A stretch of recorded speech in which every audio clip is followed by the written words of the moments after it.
one thing we used to do every summer was go to the Canada Day Parade in Swift Current. The parade route sort of varied a little bit from year to year, but when I was a kid growing up, one place that it always went by was where my grandparents lived on the south side of Swift Current. Now, this was close to the end of the parade route. Usually it started kind of by the mall, more on the north end of town. Had to snake its way downtown and over the overpass and all that sort of stuff. But we always went to Grandma and Grandpa's house, because we knew we could get a spot on the street right in front of their house. It was a prime location to watch it. We just had to be more at the end of the parade route in that sense. Now, being at the end meant that blocks before you could actually see the parade, you could hear it. You could hear the sirens, you could hear the marching bands, all this different sort of stuff. You could sort of hear the commotion coming, which built anticipation and all that sort of stuff.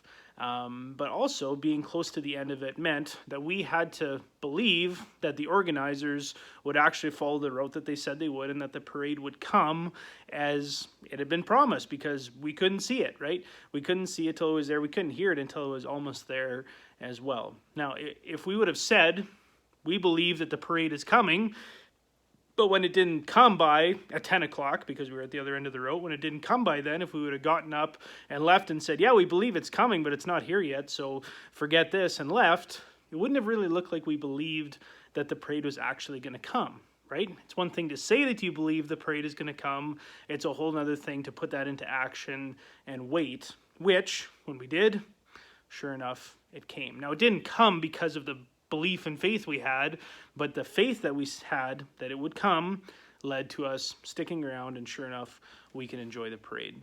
We see kind of a similar thing happening in Habakkuk chapter 2. Now, as the book of Habakkuk has gone, we've seen Habakkuk complain to the Lord about the injustice in Judah. We saw God answer that and say, I've seen that, and I'm going to send the Babylonians to come and discipline you guys in Judah, which led to a second complaint from Habakkuk, where Habakkuk basically said, that doesn't make any sense, because the Babylonians are incredibly wicked, they're incredibly vile, and how could they possibly be used by God to punish his own people? This doesn't make any sense. And so Habakkuk laid out his complaint to the Lord again.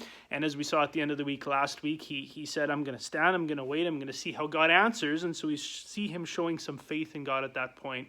And that brings us to the passage we're looking at this morning. As God begins to answer Habakkuk's second complaint, he begins by telling Habakkuk to write these things down. This isn't just for you, Habakkuk.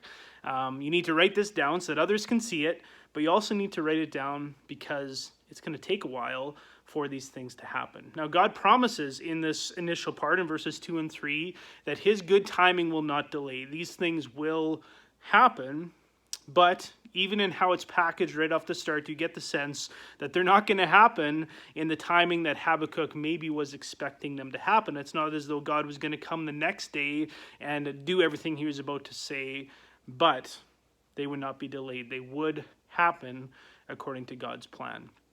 After stating this, God moves on to Habakkuk chapter 2, verse 4, which many people see as sort of the central, the pivotal point in the book of Habakkuk. God presents a contrast here. On one hand, you've got the Babylonians, you've got the wicked Judean people who are perverting justice, and they're sort of summarized as the arrogant people who lived for themselves. They were drunk with power, they were greedy, their greed knew no end, right? You get this picture of just people who all they're concerned about is themselves and how they can move themselves forward. It doesn't matter how it hurts other people. That's on one hand. On the other hand, you've got the righteous. You've got those who fear the Lord. And what the Lord tells Habakkuk here in Habakkuk chapter 2 is that those people, the righteous, those who follow God, will live by faith. They'll live by faith. They'll believe what God is telling them. And so in this sense, they'll believe the promise that God will work out justice in his good timing, all those sorts of things. They'll believe that, but that belief is also going to shape how they live. Right? When you think back to the parade thing, it's one thing to believe the parade was coming. It's another thing then to be willing to wait. And what God is calling Habakkuk to do, what he's inviting Habakkuk to do here in this passage, is to believe that God sees it and will act against the wicked Judeans, but also against the Babylonians, and to translate that belief into a life of faithfulness to God. Now, this isn't going to happen in the timing that Habakkuk was expecting, but that doesn't mean that nothing was going to happen. God would be faithful, and he would come through on the promises to discipline his people, but also to deal with the injustice of those who came to discipline his people.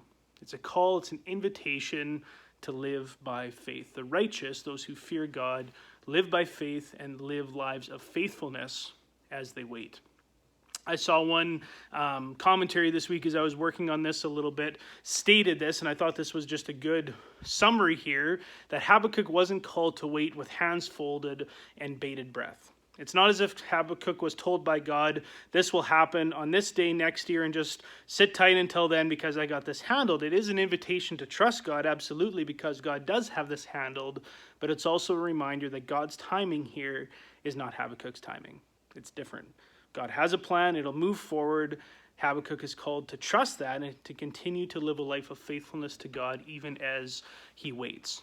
In many ways, what this is an invitation to put the theology of a sovereign God who has a plan, who's in control, who sees injustice and will deal with it, all those sorts of things. It's an opportunity to put that theology into practice, right? It forces the rubber to the road. You say you believe that God is sovereign. All right, God has told you, I have a plan. I know how this is going to work out. You need to trust my timing in this. It really forces us to wrestle with that. And just as much as it's a challenge and an invitation to Habakkuk to see that and to put his theology of God's sovereignty into action, it serves as that same thing for me and for you today as well. God has a plan. He does. We know that he has a plan for history. We know he has a plan for how everything will turn out. We know how he has a plan to bring those who believe in him home to be with him, and he knows how the world is going to end and all these different sorts of things. We know that on one level, and yet when hard things come, when confusing things come in our life, when there's loss or pain or suffering or just injustice, and we're torn up inside about how this fits into God's plan, what this serves as is an invitation to live in faith and in faithfulness, even in the midst of those situations, and to trust that just as God promised that he has a plan, that he will work these things out for his glory and for our good, that he will do it. Do we believe that? Now, how does that faith affect our life? Are we willing to continue to follow God faithfully, even if we don't have all the answers? Are we willing to continue to follow him faithfully, even if it costs us, because we believe in the promises that he's made to us? There is a lot for us to wrestle through in the book of Habakkuk. It's a short little book, but there's a lot of good depth and a lot of theological wrestling that happens in this book.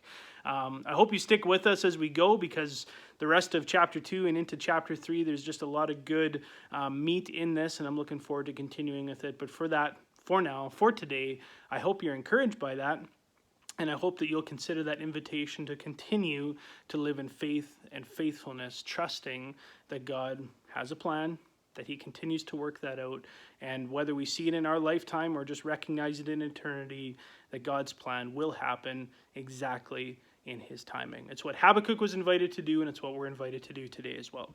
I hope you have a great week. We'll talk to you again soon.